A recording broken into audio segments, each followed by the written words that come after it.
Yo Chelsea fans, good morning and welcome back to Bridge of Blue. Bareng gue Nanda Sugiono. Di video kali ini gue akan membedah press conference Enzo Maresca sebelum pertandingan Chelsea melawan Cardiff yang membahas mengenai isu internal yang kemarin baru aja meledak di media sosial. Tapi sebelum gue mulai, gue pengen sapa-sapa dulu para True Blue yang sudah bergabung di channelnya Bridge of Blue.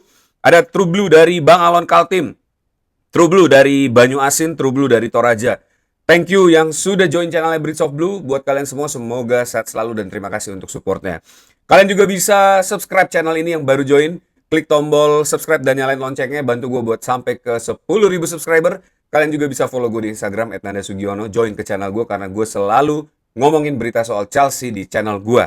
Nah, kita mulai aja. Kalau temen-temen yang di sini yang pengen tahu mengenai press conference ini bisa langsung ke apps-nya Chelsea atau bisa cari di channel YouTube juga. Di situ komplit kalian bisa melihat bagaimana suasana press conference Enzo Maresca di press conference pertandingan sebelum Cardiff ini begitu intens ya. Suasana yang terbangun sejak awal interview itu begitu tegang dan kelihatannya memang sejak awal press conference Enzo Maresca sudah menjadi santapan media di Inggris, menjadi objek yang diincar dan seluruh pertanyaan di press conference itu mungkin 80% berkisar mengenai pernyataan Enzo Maresca dan hubungan Enzo Maresca dengan para petinggi Chelsea. Nah, ini gue kutip dari Karen Gill. Karen Gill adalah salah satu jurnalis dari Daily Mail. Di kanal X dia menggambarkan suasana interview yang begitu menegangkan ya. Enzo Maresca mendapat lebih dari 10 kesempatan untuk menjelaskan maksud pernyataannya tentang 48 jam terburuk dalam sesi siaran konferensi pers hari ini. Namun ia memilih untuk tidak menambah penjelasan apapun dan berulang kali menegaskan bahwa ia tidak ada lagi yang ingin ditambahkan. Nah, kemudian Karen Gill juga menambahkan ya, terkait siaran konferensi pers yang sempat terhenti secara tiba-tiba, aplikasi Chelsea mengalami gangguan. Namun, bagian siaran konferensi pers kini sudah kembali normal dan dapat ditonton ulang secara penuh. Nah, itu dia. Jadi emang pertanyaannya mostly mengenai pernyataan Enzo Maresca di drill, ditanyakan apa yang terjadi dengan situasi saat ini. Nah, gue coba akan bacakan transkrip ya buat kalian semua. Mungkin beberapa pertanyaan inti yang menurut gue cukup bisa memberikan gambaran mengenai apa yang terjadi dengan situasi Chelsea dan Enzo Maresca saat ini. Supaya kita bisa mendapatkan gambaran penuh mengenai situasi apa yang sedang terjadi dan konteksnya itu apa sih ngomongin masalah Enzo Maresca ini ya. Gue akan mulai dengan pertanyaan yang pertama ya. Saya hanya ingin bertanya, komentar yang Anda sampaikan pada Sabtu malam jelas menimbulkan banyak tajuk utama dan perhatian besar. Sebenarnya apa yang dimaksud dari komentar tersebut dan apa yang ingin Anda capai? Enzo Maresca menjawab, saya sudah membahas hal itu sebelumnya dan tidak ada lagi yang ingin saya tambahkan. Kemudian dilanjutkan lagi sama jurnalis yang lain. Dengan segala hormat, menurut saya pernyataan Anda sebelumnya belum jelas. Kami tidak tahu siapa yang Anda maksud ketika Anda mengatakan hal seperti itu. Wajar jika orang-orang menjadi penasaran. Saya menghormati pendapat Anda dan juga pendapat semua orang, namun sekali lagi saya tidak ada lagi yang ingin ditambahkan. Fokus saya sepenuhnya tertuju pada pertandingan besok, di mana kami berpeluang mencapai semifinal ketiga dalam 18 bulan sejak saya bergabung dengan klub. Nah, ini lagi-lagi ya, Enzo Maresca meng-highlight sesuatu yang kelihatannya harus diapresiasi ya. Nanti kita akan bahas setelah di akhir video ini ya. Semua orang ingin tahu apakah hubungan Anda dengan para pemilik klub atau direktur olahraga memburuk. Enzo Maresca menjawab, kita hidup di era di mana semua orang bebas menyampaikan pendapatnya. Saya menghormati pendapat semua orang, termasuk pendapat Anda. Namun sekali lagi saya tidak ada lagi yang ingin saya tambahkan. Fokus saya sepenuhnya pada pertandingan besok.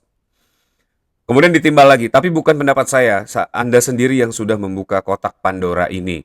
Saya tidak mengatakan itu pendapat Anda, yang saya maksud adalah pendapat semua orang. Saya menghormatinya, tidak ada masalah. Kita sedang berada di era di mana setiap orang bisa menyampaikan apa yang mereka pikirkan. Saya sudah menjawab pertanyaan ini sebelumnya. Fokus saya adalah pertandingan besok dan soal apa yang saya sampaikan setelah laga melawan Everton. Saya sudah membahasnya, saya tidak ada lagi yang ingin disampaikan. Kemudian berikutnya ada wartawan berbeda yang menanyakan Enzo Maresca. Apakah Anda senang orang-orang berspekulasi soal hubungan Anda dengan para pemilik klub? Seperti yang saya katakan, setelah pertandingan saya mencintai para pendukung Chelsea, mereka pantas mendapatkan yang terbaik. Dan sekali lagi saya tidak ada yang ingin disampaikan. Ya, Enzo Maresca mencoba untuk menghentikan bola liar ini dan mencoba untuk mereduce efek yang terjadi dari pernyataannya setelah melawan Everton ya. Apakah menurut Anda ekspektasi terhadap Chelsea terkadang terlalu besar? Nah, ini poin yang penting juga buat di-highlight ya. Enzo Maresca menjawab tidak, ketika Anda menjadi manajer Chelsea, Anda paham bahwa ekspektasinya memang lebih tinggi terutama musim ini, ekspektasinya bahkan lebih tinggi dibandingkan musim lalu.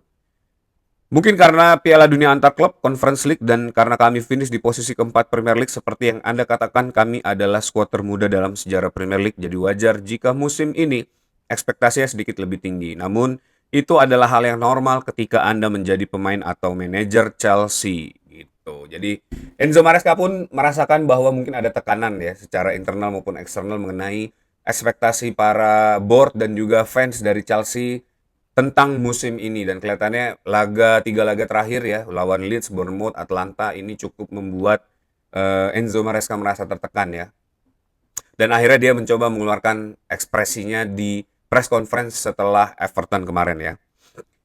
Dari pernyataan tersebut banyak reaksi yang terjadi baik itu di internal fans Chelsea maupun di para pundit yang sudah memblow up atau membahas mengenai pernyataan Enzo Maresca itu. Salah satunya adalah dari Danny Murphy yang ini adalah ex pemain Liverpool dan Blackburn di acara Match of the Day ya. Menurut Danny Murphy, Enzo Maresca harus berhati-hati. Menurut saya dia perlu menyadari dengan siapa dia bekerja. Para pemilik klub dan struktur Chelsea dia diberi kesempatan luar biasa untuk melatih klub sepak bola raksasa setelah sebelumnya hanya melatih Leicester. Apakah dia mengira akan langsung mendapatkan kendali penuh hanya karena memenangkan Conference League? Mari kita lihat secara profesional. Dia memang sudah bekerja dengan baik. Saya tidak menyangkal itu, tapi yang saya maksud sepak bola itu kejam. Para pemilik ini adalah miliarder dan jika merasa sang manajer berbicara kepada mereka lewat media, itu tidak akan berakhir baik bagi Maresca. Dia punya peluang besar untuk meraih kesuksesan bersama Chelsea. Mungkin sesekali dia perlu memilih momennya untuk diam. Itu dia ya menurut Danny Murphy. Tapi gue pribadi nggak setuju sih sama pendapat Danny Murphy ini, seakan-akan apa ya, melihat dengan sebelah mata tentang pentingnya seorang manajer ya. Mungkin owner itu penting, sport director penting, keputusannya penting, tapi pelatih adalah orang yang sangat berpengaruh terhadap kinerja tim, bukan seorang owner, apalagi seorang sport director. Menurut gue pelatih adalah ujung tombak ya, walaupun sport director mungkin bisa menentukan siapa yang direkrut, siapa yang dibeli.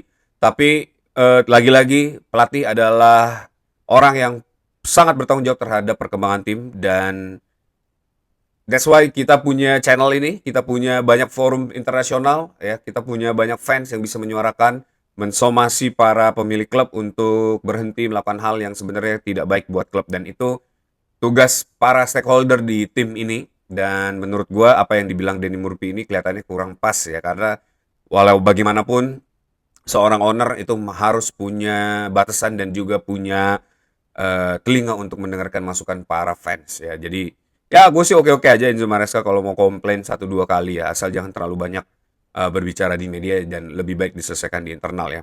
Dan Wayne Rooney juga melakukan atau mengeluarkan komentar ya mengenai 48 jam terburuk dari Enzo Maresca. Menurut Wayne Rooney, dia tahu persis apa yang dia katakan dan kepada siapa pernyataan itu ditujukan. Dewan direksi dan para pemilik Chelsea juga akan tahu bahwa komentar tersebut diarahkan kepada mereka. Saya rasa dia tidak akan lagi mendapatkan perlindungan setelah keluar dan melakukan apa yang telah ia lakukan. Akan sangat sulit bagi klub untuk membelanya sekarang, dan itu sangat disayangkan. Itu dia komentar dari legenda Manchester United. Menurut dia, hal yang dilakukan oleh Enzo Maresca ini cukup nggak penting, tapi gue punya background story yang akan gue jelasin buat kalian di belakang ya, di akhir video ini. Jadi tonton terus sampai habis ya. Nah, Simon Jordan ini salah satu bekas ownernya Crystal Palace menyatakan juga pendapatnya di Talksport mengenai komentar Enzo Maresca ini ya.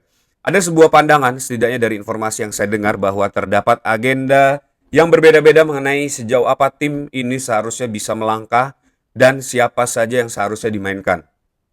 Jika Maresca terjebak di tengah perbedaan agenda tersebut, saya rasa ia punya poin yang masuk akal. Kalau Anda ingin memenangkan sesuatu, Anda harus memberi saya pemain berpengalaman untuk mendampingi pemain muda. Nah, ini pendapatnya Simon Jordan ini cukup masuk akal ya menurut gue ya. Namun jika memang itu pandangannya, ia tak mengambil langkah yang tepat dengan menyampaikannya ke ruang publik. Dan saya rasa tidak ada pekerjaan yang lebih besar eh, dan saya rasa tidak ada pekerjaan yang lebih besar bagi Enzo Maresca selain melatih Chelsea. Itu dia menurut Simon Jordan. Apa yang disampaikan oleh Enzo Maresca kalau memang ingin mengkritik transfer policy dari para manajerialnya Chelsea itu boleh aja. Tapi menurut Simon Jordan, apa yang dilakukan oleh Enzo Maresca kurang tepat karena blow up ya di media dan itu akan menjadi bola liar dan santapan para media Inggris ya. Itu dia. Nah, ini ada juga info dari Cafe Solhekoy ya. Ini salah satu jurnalis senior Sky Sport. Akunnya adalah Sky Cafe. Maresca masih memiliki kepercayaan besar dari klub setelah berhasil meraih 2 trofi dan membawa Chelsea kembali ke Liga Champions pada musim pertamanya. Sejak awal, rencana klub memang akan mengevaluasi posisinya pada musim panas mendatang setelah ia menjalani 2 tahun bersama Chelsea. Menurut Cafe ya, salah satu teori menyebutkan bahwa Maresca melontarkan pernyataan tersebut untuk melindungi para pemainnya dan membangun mentalitas kita melawan mereka. Kurang lebih seperti itu ya. Jadi menurut Cafe ini harusnya Enzo Maresca ini dilakukan evaluasi di musim lalu ya di summer, tapi karena ada Club World Cup, jadi kelihatannya nggak mungkin untuk mengevaluasi kinerja Enzo Maresca di summer kemarin ya. Jadi di hold dan juga prestasinya juga cukup lumayan, menjuari Conference League, finish di peringkat 4, kemudian menjuari Club World Cup juga, jadi dilanjutkan langsung di musim ini, tapi karena di awal musim cederanya Liva Colwill, ada sedikit ketegangan, tensi, dan lain-lain ya, jadi akan dilakukan di akhir musim ini untuk review kinerja dari Enzo Maresca di Chelsea ya. Ini juga ada beberapa reaksi ya dari forum fans internasional dari Jersey FC. Ini juga memberikan satu info. Menurut Jersey FC, sumber-sumber meyakini Maresca mulai jenuh harus terus menjelaskan dirinya secara internal di Chelsea dan ia meragukan apakah sebagian pihak yang memegang kendali benar-benar mempercayainya. Salah satu sumber mengatakan pada Telegraph Sport, jika Maresca menginginkan perang, maka hanya akan ada satu pemenang dan itu bukan dia. Jika dia mencari jalan keluar yang mudah, maka dia harus sangat berhati-hati. Jika dia ingin bertahan melewati musim ini, cara menunjukkannya justru terasa aneh. Nah itu dia ya, itu menurut Jersey FC yang dilansir dari forum channelnya juga. Jadi memang ada permasalahan internal antara mungkin kebijakan rotasi Enzo Maresca yang terlalu ekstrim dengan ekspektasi yang diinginkan oleh para director ya. Nah ini gue coba merangkum seluruh peristiwa ini buat kalian semua sebagai background story. Jadi menurut informasi dari Cafe, ini permasalahan muncul setelah laga melawan Atlanta.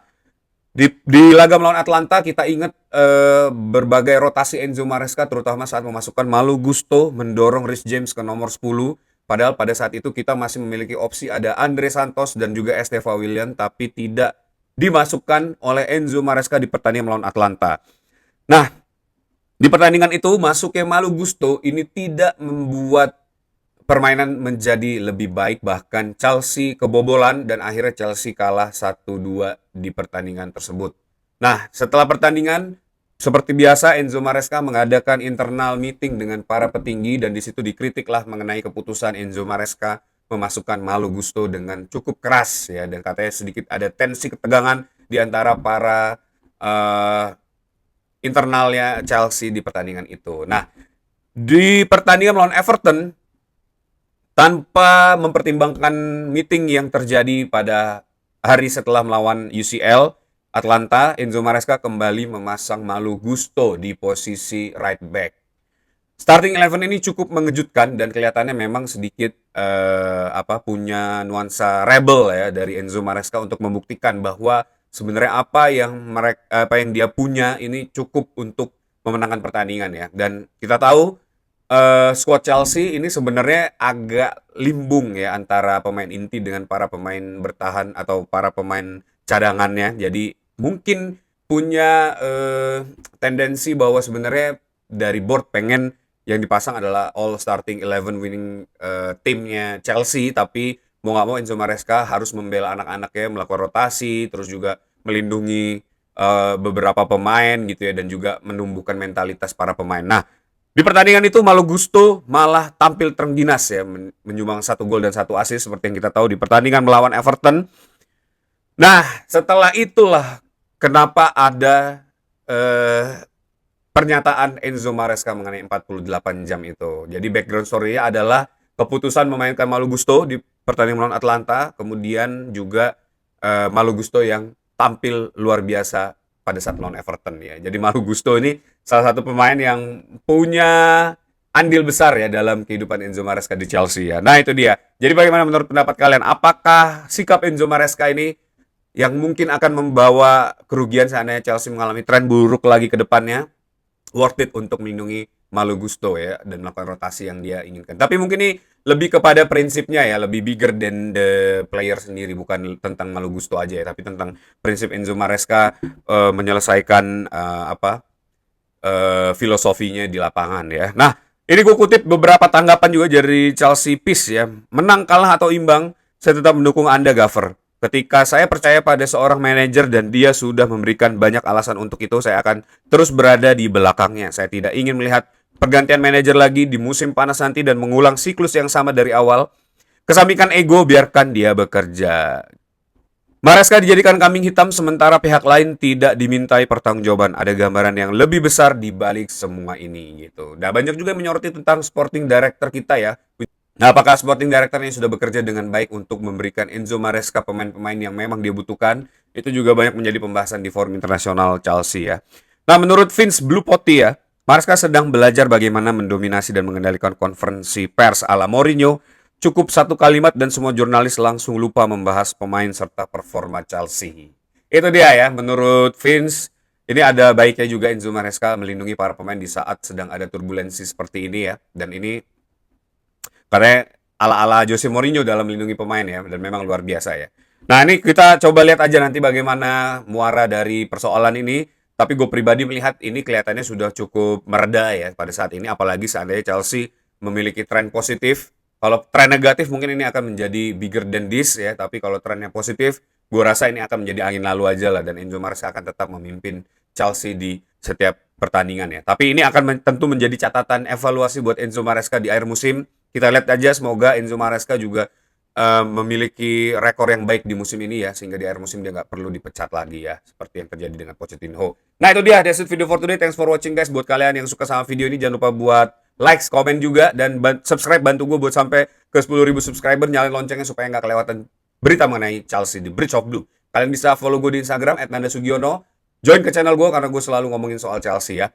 Ya, sampai ketemu di berita berikutnya. Thanks for watching. What's the blue, up to Chelsea.